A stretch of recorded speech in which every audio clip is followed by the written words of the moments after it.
Tonight on Bridge City News. Today is Budget Day in Alberta. We will explain what that will mean for you.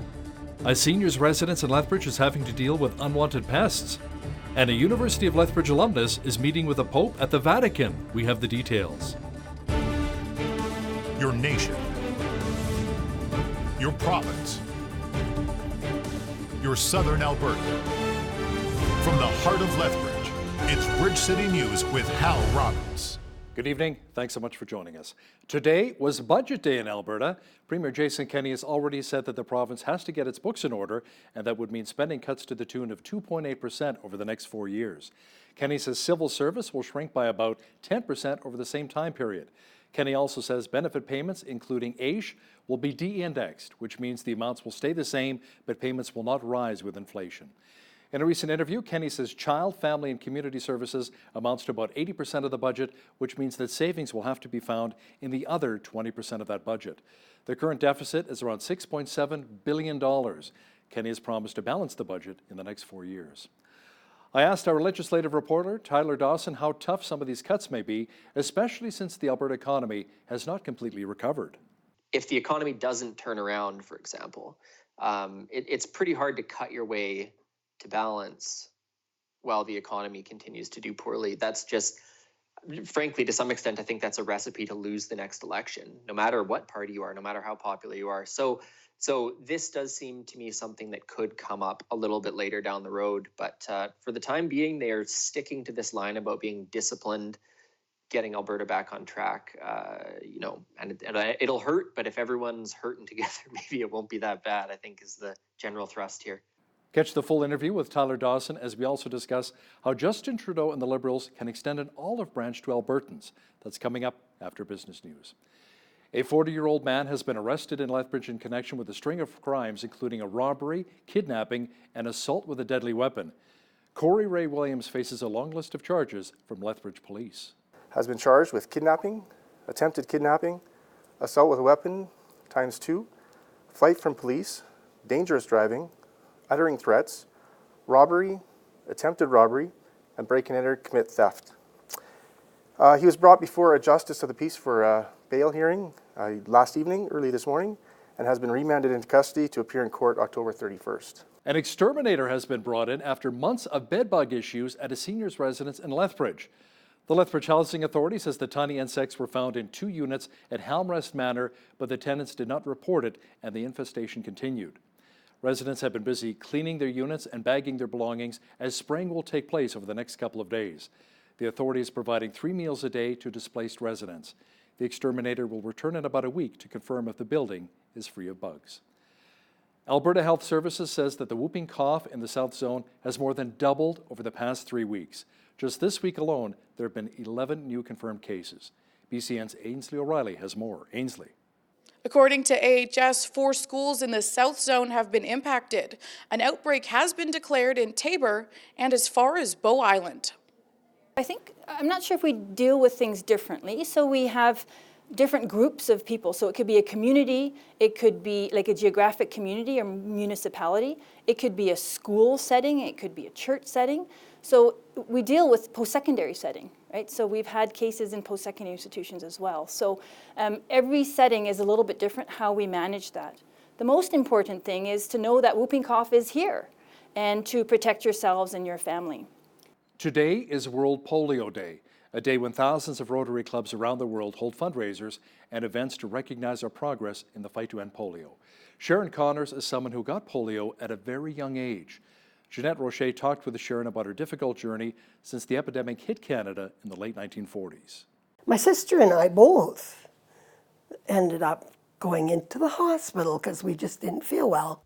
Sharon Connors remembers back to a time when she was 10 years old and became afflicted with a virus that still affects her physically to this day. Gradually, the virus led to paralysis. 10-year-old Connors was one of the 11,000 people in Canada afflicted with polio during the epidemic of the late 40s and early 50s. And then they put us on the stretcher on the tables, and then the physiotherapy started.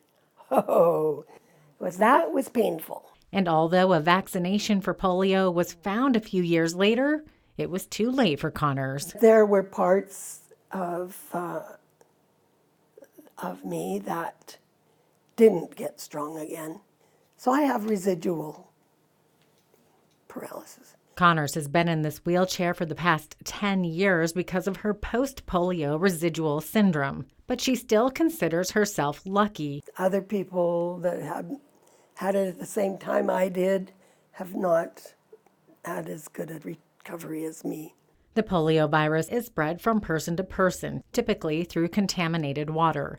It can attack the nervous system, which causes the paralysis. Eventually, in 1994, Canada was declared polio-free, and we haven't seen that disease in Canada since that time. Pat Killoran is a Rotarian who's been part of a 31-year worldwide campaign to completely eradicate the disease. In 1988, when this started, there were 350,000 cases a year in the world. That's now down to where last year there were 33 cases, specifically in Afghanistan and Pakistan. The immunization situation is the best way of controlling this. And if people don't keep immunizing, we could get it back here. If we don't eliminate the disease from the world, it'll be back. And in 10 years, if we stop now, in 10 years, they estimate there'll be 200,000 cases a year in the world. For Bridge City News, I'm Jeanette Roche. Proper guidance on nutritious food and beverages was discussed at SACPA earlier today.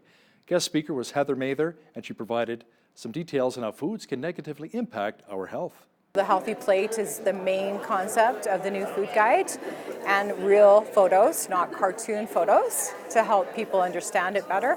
And half your plate being vegetables and fruits, and more plant-based proteins are more of the pushes with the new food guide, and drinking water. They're finding Canadians aren't drinking water, so water being your drink of choice. And this is part of the guide too, getting kids involved with cooking. So children learn cooking skills, because we find a lot of kids don't know how to cook meals. So that's a big push on the new food guide. And eating as a family too, really trying to make an effort to eat as a family around the table. And those social environments are so important for healthy eating. Mather is a registered dietitian with Alberta Health Services and has spent the last 22 years working as a dietitian. University of Lethbridge alumnus Dr. Austin Marden is a man who received the Order of Canada and previously met with Pope John Paul II. He's also been rewarded for his work with schizophrenia patients like himself. Most recently, Marden and his wife accepted the Order of St. Sylvester. On November 6th, they'll be heading to the Vatican for a personal meeting with Pope Francis. Marden says he could not do any of it without his unshakable faith in Christ. My Christianity impacts everything. It's like the primary movement behind my life and my social activity and my contributions to society, and why I do what I do. I don't do it I do it out of because I think that a lot of people talk about faith, but faith without action can be a little hollow. Marden, who is a U of L graduate, has written 20 books and worked on 110 other publications. Prime Minister Justin Trudeau is promising his new minority Liberal government will strike a more civil tone. He has ruled out the possibility of any coalition with any other parties. He says he regrets the divisive and nasty tone of the campaign and accepted some of the responsibility for it. I think many of us regret the tone and the divisiveness and the disinformation that were all too present features of this past election campaign. I think Canadians expect us to work together, to listen to each other, to figure out a way to move forward that isn't as divisive and challenging as this election was.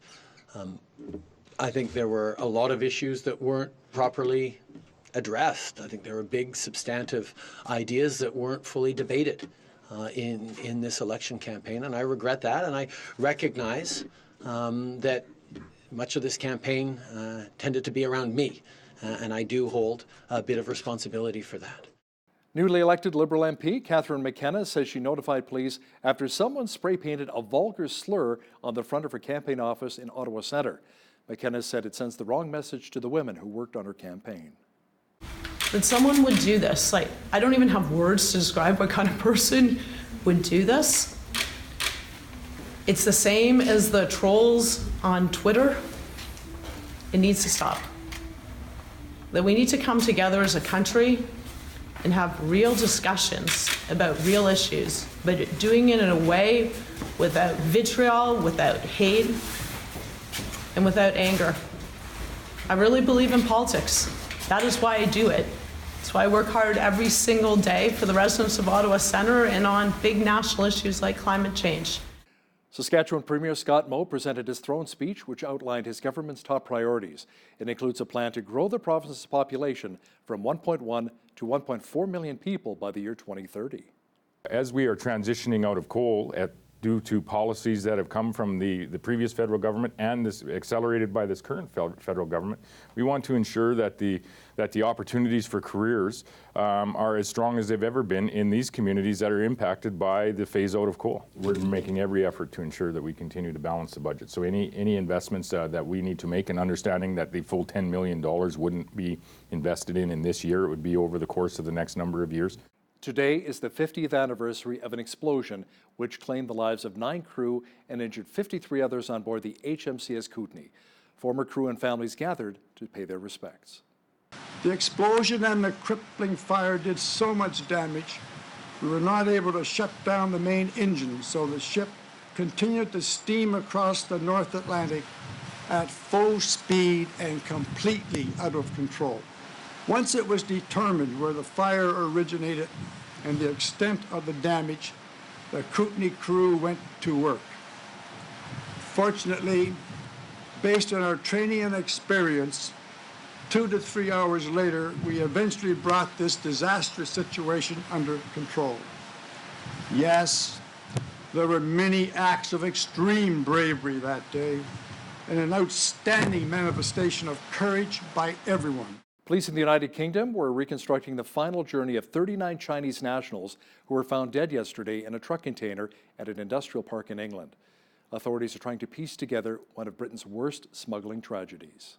This matter has attracted national and international interest, and it's absolutely imperative that the operation is conducted with the utmost respect for the 39 people who've lost their lives. The lorry and the trailer will be moved to a secure location at Tilbury Docks so the bodies can be recovered whilst preserving the dignity of the victims. We're yet to identify them and must manage this sensitively with their families. As leaders in the UK continue to debate about Brexit, the country is waiting for a decision from Brussels about whether the EU will delay the UK's scheduled no-deal exit in a week. He once said the whole withdrawal bill as signed by the previous Prime Minister is a terrible treaty. And yet this deal is even worse than that. Even if he's not that familiar with it, does the Prime Minister accept that Parliament should have the necessary time to improve on this worse than terrible treaty? Mr. Speaker, it is this government and this party that delivers on the mandate of the people. And I listened carefully to what the right honourable gentleman just said, but he said it before, Mr. Speaker. They said that we couldn't open the withdrawal agreement, and we did. They said we couldn't get rid of the backstop, and we did. They said we couldn't get a new deal, Mr. Speaker, and we did. And then they said that we'd never get it through Parliament. And they did their utmost, didn't they? They did their utmost to stop it going through Parliament. And we got it through Parliament last night, Mr. Speaker. Even though Turkey agreed to a ceasefire in Syria, the remnants of their original attack is quite prevalent. Samaritan's Purse Disaster Assistance Response Team in Iraq rushed to the border of Syria this week to meet the urgent needs of 1,300 refugees who showed up after dark.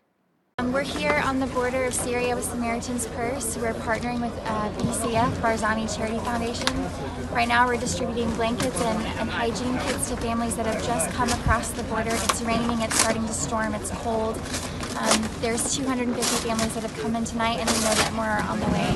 Please continue praying for the families that are here. Pray for these women and children that are just trying to keep their families safe right now. Thank you. A 5-day ceasefire went into effect on October 17th. A new agreement was reached between Russia and Turkey on October 22nd, which provides a framework and a safe zone of about 30 to 40 square kilometers along the Syria-Turkish border.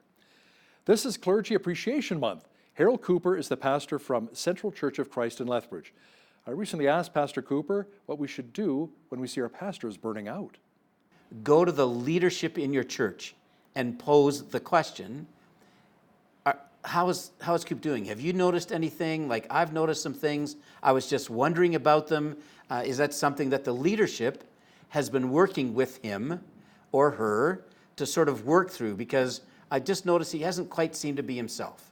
Catch the full interview with Pastor Harold Cooper discussing the warning signs that your pastor is nearing a breakdown. That's coming up in the second half of our show. We had some wind, but nice and mild again today, and some showers are on the way. A complete look at the weather picture is coming up.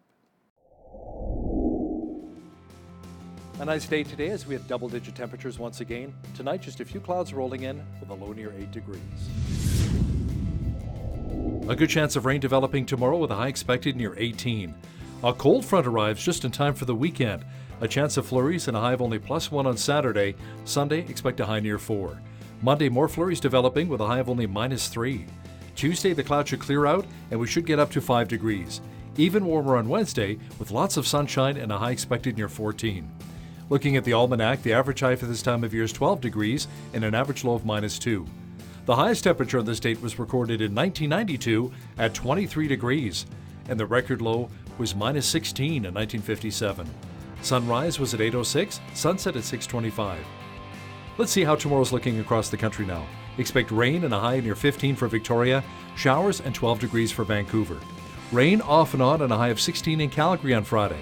Periods of rain and 10 degrees for Edmonton. Sunshine and 17 is on tap for Regina. Mostly cloudy and 15 for Saskatoon. Expect a mixture of sun and cloud and a high near 10 degrees for Winnipeg. Overcast and 12 for Toronto. Expect 1 degree warmer in Ottawa tomorrow. Montreal will be partly cloudy and 12. Over in the Maritimes, Fredericton, New Brunswick should be cloudy and 13. Halifax, Nova Scotia will be partly cloudy and 15. Charlottetown, PEI should get up to 13. And in St. John's, Newfoundland, expect a mixture of sun and cloud and a high near 12 degrees for tomorrow. Husky Energy, which recently laid off hundreds of workers in Calgary, says its third quarter earnings were down nearly 50% from a year ago. The profit sheet now reads $273 million. The report comes shortly after Husky confirmed that it will continue to lay off more of its workforce with its capital plan and strategy. The company, which is controlled by Hong Kong billionaire Li Ka-shing, says revenue also declined from $6.16 to $5.31 billion in the same quarter last year. The average price for oil fell from $50.44 per barrel to $47.54 over the last year. Prairie Farm Group say they do not support the two seed royalty models which are under consideration by Agriculture Canada and the Canadian Food Inspection Agency. Groups including the Alberta Federation of Agriculture have been surveying producers online of the proposed changes. They say any new seed royalty structure must be fair to farmers and producers because it would affect them most. The groups say producers are not in a position to absorb extra costs and feel that Ottawa has not consulted with them enough. They are calling for changes before any new royalty structure is put in place. Twitter's quarterly earnings report sent its shares sharply downward. A report says disappointing third quarter profit and revenue numbers overshadowed strong user growth. Net income was $37 million in the quarter, compared with adjusted net income of $106 million in the same period last year. Twitter also lowered its outlook for the fourth quarter and the year. The European Central Bank has left its key interest rates unchanged and stuck to its previously announced stimulus programs. The bank is keeping the rate on overnight deposits from banks to -0.5% as Mario Draghi wraps up his 8 years as president of the ECB. The former head of the International Monetary Fund, Christine Lagarde, takes over on November the 1st. Now, here's a look at today's markets. The TSX was up almost 33 points on the day to 16,369. The Dow was down 28 points to 26,805. The Nasdaq was up almost 66 points to 8185, and the S&P 500 was up almost 6 points to 3,010. Oil was up a dime to 56.07 per barrel. Natural gas was up a nickel to 2.33. Gold was down 91 cents to 15.0309 per ounce, and silver was also down 23 cents to 17.81 an ounce. Wheat is at $219 per metric ton. Barley's at $218. Canola's at $461, and corn is at $288 per metric ton. Live cattle was up 23 cents to $111.50. Feeder cattle was up 20 cents to $145.80. Lean hogs were down $1.28 to $66.20. And the Canadian dollar was down slightly on the day to 76.50 US.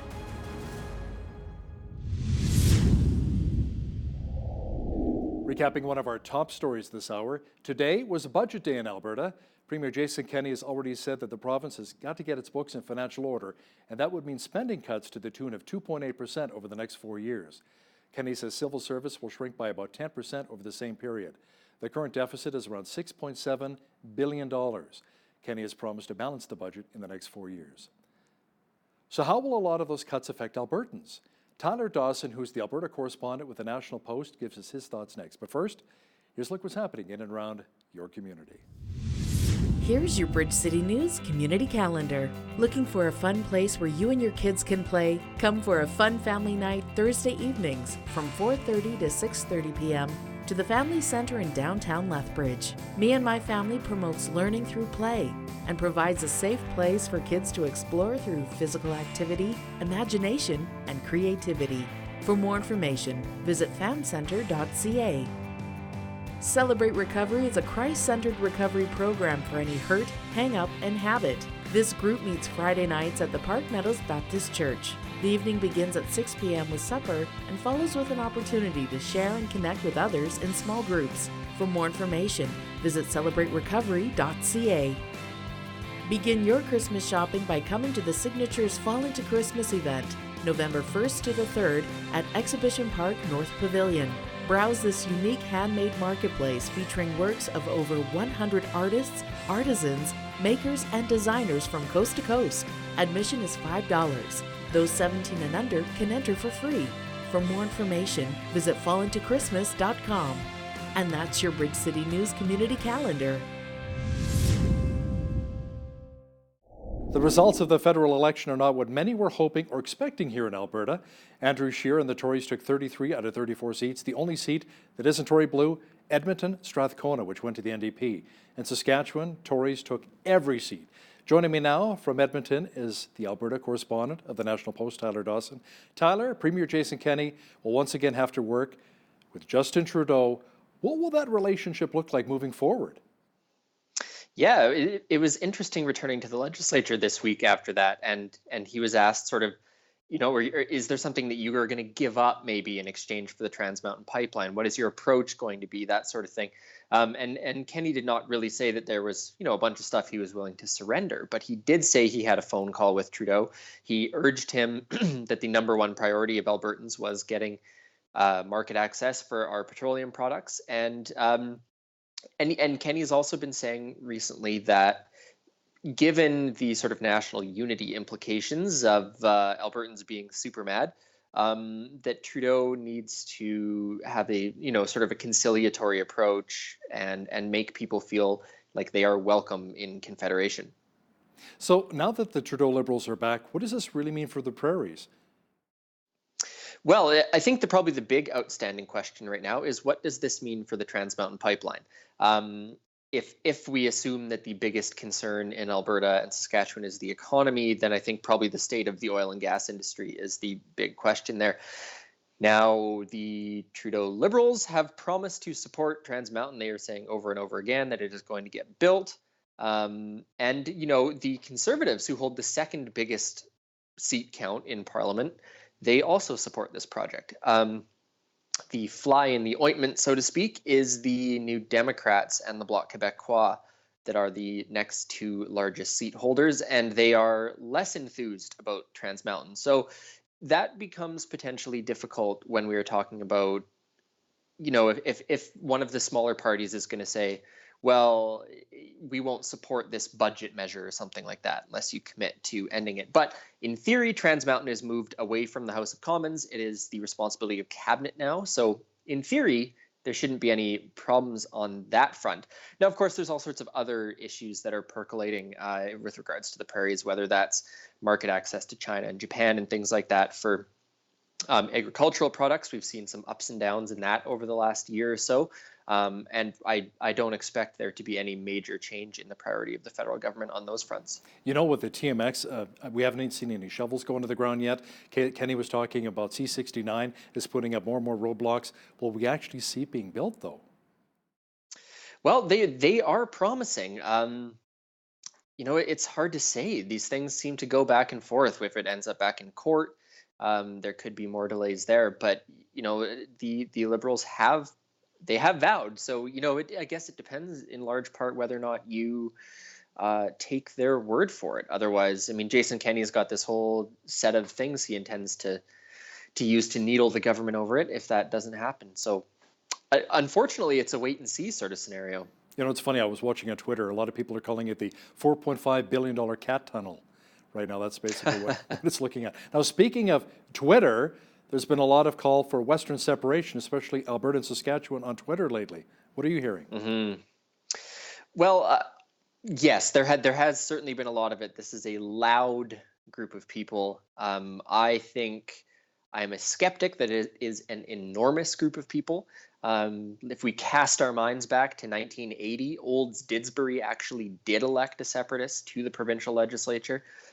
There is, to my knowledge, nobody in the provincial legislature right now who is a proper separatist. This, I think, is an extension of the frustration people are feeling, an outlet that feels productive in some way. It doesn't feel good to say, what we have to do is wait and see if Trans Mountain gets built. Let's wait and see if jobs come back, if the unemployment rate goes down. It I think feels better to vent and say, well, if we just leave the darn thing, leave Canada behind, things will be better. But I think this is a quite loud but quite small minority in the scheme of things, and with very little sort of practical means that should worry federalists, frankly. Tyler, the relationship right now is quite strained between Ottawa, the Trudeau Liberals, and Alberta. I mean, you don't have to be a genius to figure that out. But what do you think Trudeau's response to Alberta should be? We didn't vote any Trudeau Liberal MPs to Ottawa. Mm-hmm. Should we perhaps maybe appoint an Albertan to a Senate seat? Double down on the Trans Mountain Pipeline like we were just discussing earlier? What are your thoughts? Yeah, I mean, I think doubling down makes a lot of sense. I do think that there is some logic to some sort of transition program for people who are out of work. I mean, the great benefit of Alberta in many ways was that you could go get a very good, very high-paying job with, a trades degree or something. You didn't necessarily need to spend, a decade in school to have a good job, be able to afford to raise a family and things like that. So when there is a decline in this industry, it is, I think, incumbent upon government in some way to step in and give people a hand, especially if the decline is related to government policy, which I think you can very much make the case is the situation with the oil and gas industry. So to reiterate, I think Trans Mountain doubling down, I think some sort of transition training availability for workers looking to exit the sector. And I do think a Senate seat is a good idea, frankly. That's my perspective on it. I mean, it can't hurt, I suppose, is where I would go on that. Certainly, someone like Paula Simons, say, my former colleague at the Edmonton Journal, who was appointed as an independent senator. I mean, she's a liberal-minded person, but also feels, I think, quite strongly about representing the people of Edmonton in the Senate. And I see no reason why she could not also be a representative of Alberta in cabinet. Now, Kenney gave his regular speech at the legislature about our province wanting a fair deal. What is he really doing to smooth over the fires of separatism, which we were just discussing? Is it safe to say that Kenney is, in fact, a federalist? Yes, he gave his sort of strongest denunciation, ever on Tuesday about this. He said that, look, the campaign against Alberta Oil, led by sort of the environmental left, would ensure that we can't get our oil to market, that we can't get it out of the ground. And he said the surest way to ensure that can't happen would be to separate, because then we'd have no access to any of this infrastructure that we would need. So he gave a very full-throated condemnation. He said, I feel very strongly, philosophically and emotionally towards Canada. I'm not going to let Justin Trudeau kick me out of my country, drive me out of my country. And this doesn't make any sense economically. So the point is, he is, standing strong still as a federalist. I think, longer-term question here is the frustration and the angst that Jason Kenney was elected on, and that is continuing to percolate, and that he is harnessing to some extent, I think, in his continued popularity. He's going to need that popularity to pass a budget and things like that. I think the question, to some extent, long-term is can he control this phenomenon? Can he channel this frustration in some sort of positive, constructive way, which he talked about on Tuesday? He's a real talented politician, so I think that's definitely a possibility. But I think there are some risks in playing that game a little bit as well.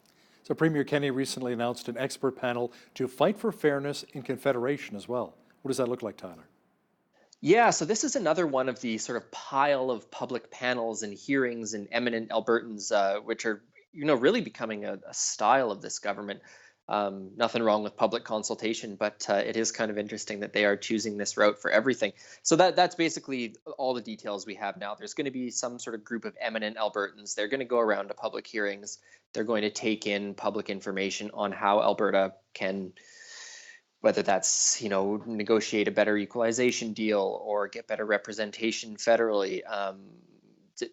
The details are, not totally clear yet, but it'll be similar, I gather, in construction to the other panels that have been announced, just focusing on this new topic. But, of course, they've got to track down these eminent Albertans and make sure they can take some time off their jobs and away from their families to do these things. So those details, I think, are coming in, in weeks to come, just given the logistics of it. It's budget day, and there's been a broad preview in terms of the McKinnon report. Tyler Kenney says we really need to get our financial house in order, and we should maybe anticipate some cuts. What are your thoughts? That's right. Yeah. On Wednesday, there was talk from Finance Minister Travis Taves that there was going to be about a 3% cut. And, Kenney and Taves were both sort of saying that, look, there are going to be cuts. There is going to be belt tightening. The public service is going to see some reduction. But this is not 1993. This is not 18% cuts during Klein's first year. So, they've got both sides of the coin going here on this one, saying there's going to be cuts and also that they're not really as bad as it could be. Now, of course, the McKinnon report said there needs to be something like $600 million in cuts in order to balance the budget by 2022, 2023.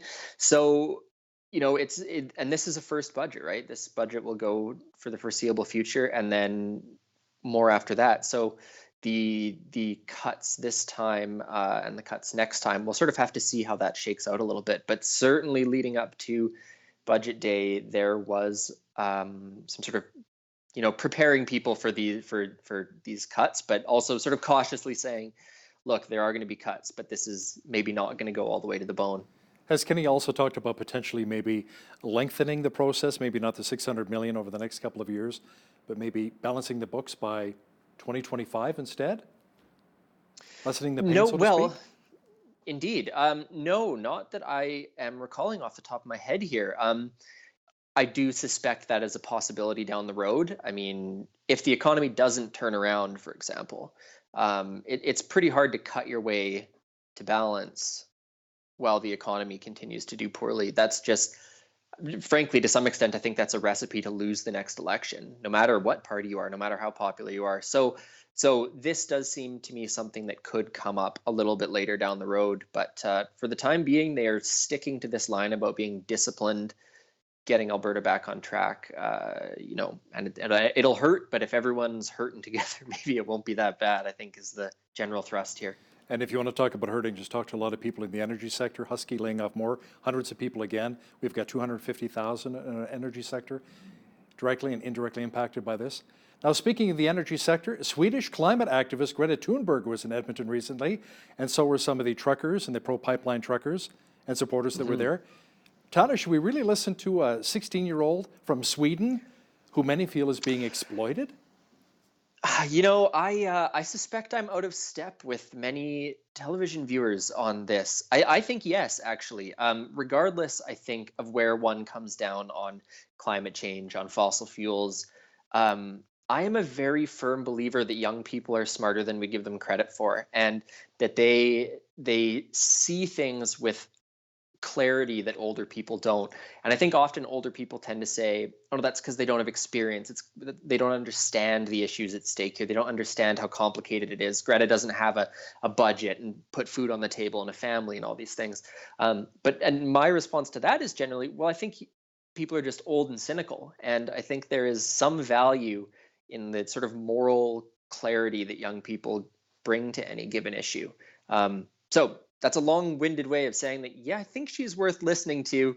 And, there were a lot of young people out there in Edmonton. It was about 4,000 people, the police said, all total. It was a raucous, happy crowd. you know, these are people's kids, these are people's nieces and nephews who are feeling strongly about that. And not only do I think it's a bad idea politically to ignore it, I also kind of think it's frankly a little bit disrespectful if people are dismissing views that their sons and daughters and nieces and nephews hold. Well, because the UCP was not there, right? They refused to meet with her. Indeed, yeah, they were off making an announcement outside the city, and they had all the sort of scrolls on the blinds on the windows were pulled down, and there was a couple, I don't know, you could maybe call them rude-ish statements from the Premier's office about it, and maybe that plays well to conservative voters. Maybe that is the appropriate way to greet a Nobel Prize winner and things like that. I'm not sure I agree. That all made me a little bit uncomfortable. I mean, people say, for example, about China that they're, if China's all that strong and tough, why are they afraid of Falun Gong supporters? And to some extent, I think if Alberta's that resilient, if our industry is, that important, if our government's that strong, if our men and women in the oil industry are that tough, why are people so scared of a young woman? And I think there's maybe a little teeny bit of truth to that. Tyler, this is also flu season, and for those who want to be immunized, the government has made flu shots readily available. Readily available, get them now. They're at your neighborhood pharmacy. I actually got mine a little while ago at an early release. I was walking through Superstore and I hate needles, Hal. I hate them. I'm scared to death of them. But I was walking up to the cashier and there was a person with a table right there, and I thought, oh gosh, I guess I should do it. So I sucked it up and only complained a little bit. So if I can do it, big scaredy cat that I am, everyone else can go do it for the goods of their young nieces and nephews. I have a brand new nephew, just a few weeks old, so had to get it done to keep him safe. Now that you've conquered your fear of needles, maybe you can donate some blood too while you're at it.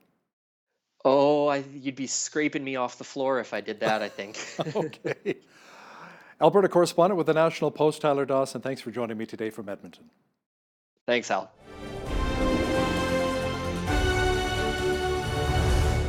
Clergy members are often tasked with caring for people in their congregations, everything from weddings to funerals to sickness and even relationship difficulties. All of that can put a lot of stress and pressure on spiritual leaders. October is Clergy Appreciation Month, and joining me now in studio is Pastor Harold Cooper from Central Church of Christ here in Lethbridge. Welcome to BCN, Harold. Hey, thanks very much. It's a joy to be here. So why did you decide to become a pastor? Did God speak to your heart? You're like, okay, that's it, I'm in. No, I'm not that holy.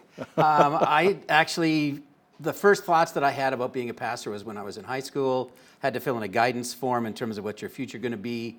I was taken down to the guidance office, huge row of filing cabinets. I started pulling out vocational choices, thought about maybe a minister, pulled it out, said, yeah, no thanks, whoosh, slid it in, had nothing to do with it ever since, until probably 4 years later when I made a personal decision for Jesus and went off to Bible college and just said, Lord, if you can use me, I'm available. How often is it that we hear the pastors get stressed or even burnt out? On that one, it's like I just have the sense anecdotally that it seems more recent and more like a larger number of guys or gals that aren't staying in it over the long haul. Like they are in it for maybe 4 or 5 years, 6 or 8 years, and they're just not sort of, I think the pressure of ministry and the circumstances, unrealized expectations about what it might be like, all those kinds of things have shaped the decision that says, I can't do this any longer. And so... Are they taking on more than they can bear, perhaps? Because you think with a pastor, you've got the direct line to God, lean on God for strength, and if you're feeling burnt out, step away a little bit. And maybe that's where, even philosophically for me, you have that same direct line, right? Like, I don't have a more direct line than you do to God. I don't have more sort of spiritual power than you would as any other believer. At least that's my perspective. So the same resources that are available to you are the same that are available to me in terms of my relationship with the Lord, my personal devotional time, all those things that sort of are available. And so maybe that's one of the reasons why people either have these expectations that, oh, yeah, for sure, he's closer to God than I am, or whichever. And I think sometimes that also is a contributing factor to why they're going, it's not working out for me. I think there's this tendency to have said that pastors are something more than just people. So Harold, what are some of the signs that a pastor is burning out? Okay, here's a thought about that. Burnout is like a mental health issue. And so it's really easy for anybody in any vocation to really be on the edge of burnout and hardly anybody know, right? The same way as the surprises when we hear of a pastor who takes his life. Or they have a marital issue and all of a sudden it's sort of surfaced because many of those things are mental health issues and they're easily disguised. Because I think, if nothing else, one of the things about being a pastor is we do tend to sort of put on a mask that says, everything's thank good. you, Jesus, hallelujah, it's a great day, right? Yeah, and so we have this expectation that, I'm hesitant about it, but it would be easy to fall into performance ministry than a real burdened and passionate ministry. So in terms of burnout signs, it'd be like anybody where I think increased irritability, increased fatigue, absenteeism, they're normal things that enliven them have actually started to drain them, and you start to see that. They get distracted to other things, maybe. And so then all of a sudden it's like, Coop just doesn't seem like himself. But even at that, you almost have to be pretty close to them to actually sense, there's just something not right. So if I'm in your congregation and I see that Pastor Harold Cooper is starting to burn out, how may I help you? What would you want from me? There'll be a couple of things depending upon whether we've known each other very well. Like if I'm in a big congregation, you're just one of the guys that are part of it. So if we don't have a rapport, it's a little bit more difficult. But let's assume that you do. Number one, right? So you can be praying for me. You can be praying about the family, praying that the Lord would bring somebody into my life that would be able to sort of knock on my heart and go, hey, is everything okay? So that's just the regular parishioner. But now if it's you and I and we've known each other, it's sort of like the scriptural principle, just come and talk to me, right? And say, hey, look, can we go for coffee? Can we go for lunch? Or how about if I make you a meal? Yes. Homemade meal? Sure. Yep. That'd be ideal. So those kinds of things. But the other one, I think as well, what can happen is you share it with a buddy. Have you noticed that Coop's not doing so well? Oh, right? Gossip? Aha. Right. And so then it sounds very spiritual, but I need you to pray. More ideally, go to the leadership in your church and pose the question, how is Coop doing? Have you noticed anything? Like, I've noticed some things. I was just wondering about them. Is that something that the leadership has been working with him or her to sort of work through? Because I just noticed he hasn't quite seemed to be himself, right? And so they might know something. I mean, it could be emotional, but it could be something physical as well, where he's got a health issue. And so I think the leadership in the church plays a huge role in the wellness of the guy or gal that's serving. Do pastors sometimes take on too much? They'll help with relationship issues. They're getting ready for that Sunday sermon, of course, all the time. Yeah. They're doing visitations, maybe newcomers. I mean, there's a lot. Oh, I would say the short answer is yes. Okay. Right? So even in a multiple So staff. they have to start designating maybe to more of the pastoral staff? Well, if there's another one around, right? But in most of the churches, when I think about the evangelical ministerial, we meet once a week for prayer, to pray for the churches and our leaders. So when I think about the guys that are sitting around that room, one guy, one guy, one guy, one guy. Oh, he's got two. Oh, he's trying to find some other guys. So I would suggest that most of our churches in Lethbridge and probably across Canada are a one-person operation. Wow. And so as a result of that, you have a lot of overworked or over-engaged or over-decided people that are trying to do care compassionately and personally, and as a result, they don't get much of a break. And so there's some other things around that in terms of how do we help. How about if you pass off some of that responsibility to some of your congregants, the lay pastors? Like to me, say, Hal, can you help out with hospital visitations, maybe some counseling? Yep. If I'm an expertise in that area, right? Right. And so that for sure. So one of the things that we've done in our little congregation is we created a compassionate care team, and they do all the shut-in visitations. Because I'm really good at some stuff, but I'm not so great at getting around and just having a tea and a visit with everybody. So again, sort of knowing what the pastor's strengths are and then making up for some of those, that's good leadership from the local leadership in the congregation, and them going, who else can do this? Right. Like we had a thing that said, oh, I can do that, I can do that.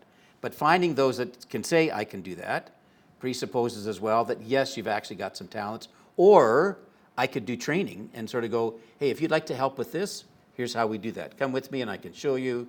So in the short term, it might take longer, but in the long term, it's healthier. Pastors are not immune to marriage problems, financial problems, human just like the rest of us. How do they navigate through those?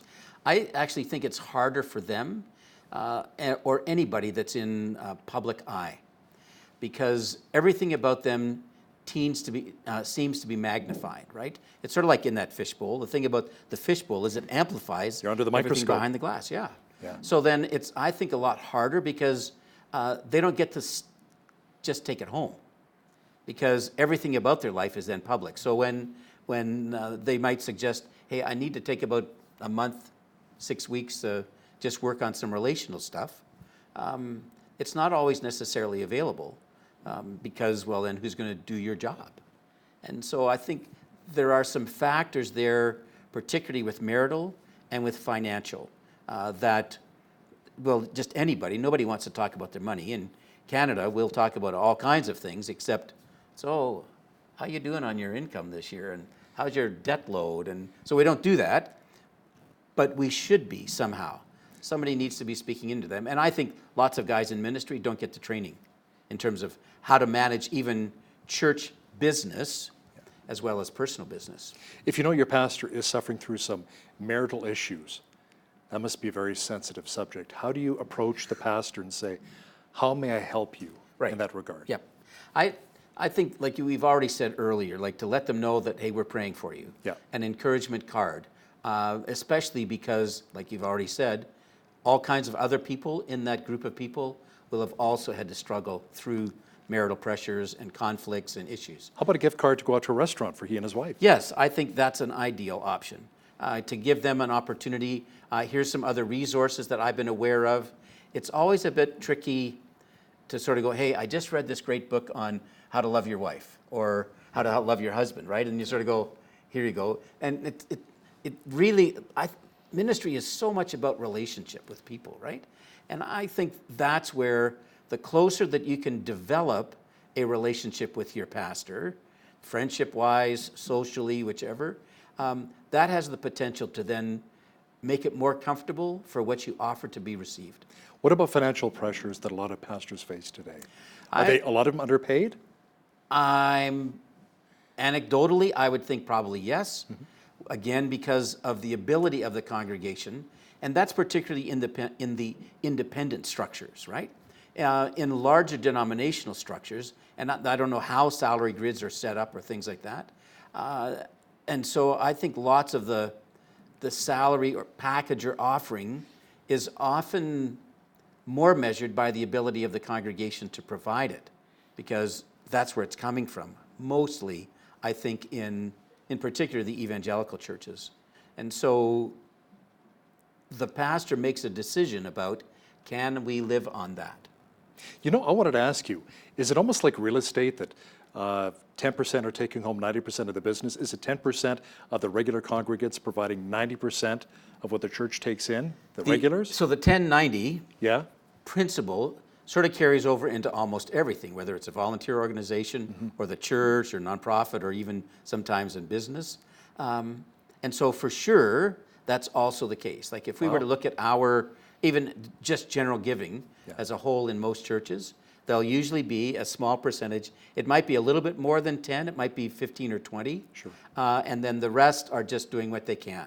But the bulk of it, which would be again based on, which is why a percentage giving strategy is best, because then you give out of your bounty and I would give out of mine. It would just be different, but we have equal giving in terms of sacrifice. How much on a day-to-day basis do family members also feel that stress that the pastor may potentially bring home, like the pastor's spouse and their children?